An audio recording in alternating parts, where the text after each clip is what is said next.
ഞാൻ ശ്രദ്ധിച്ചില്ല.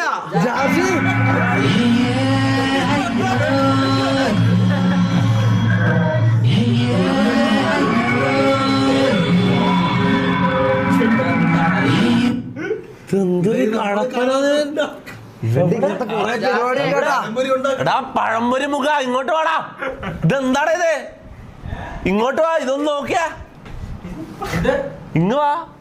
ഓന്റെ പഴംപൊരി ഇതെന്താണത്? ഇതൊന്ന് കണ്ടോ, ഇതൊന്ന് കാണ്, ഇതൊന്ന് കാണ്.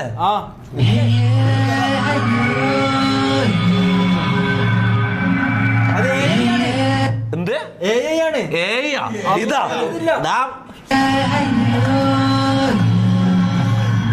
ഇതാ എന്നിട്ട് അത് കഴിഞ്ഞ റാംബോന്റെ അടുത്തേക്ക് പോകുന്നുണ്ട്. നീ എന്തൊരു, അതായത് ആദ്യം വേറെ ആരോ, അതായത് എല്ലാ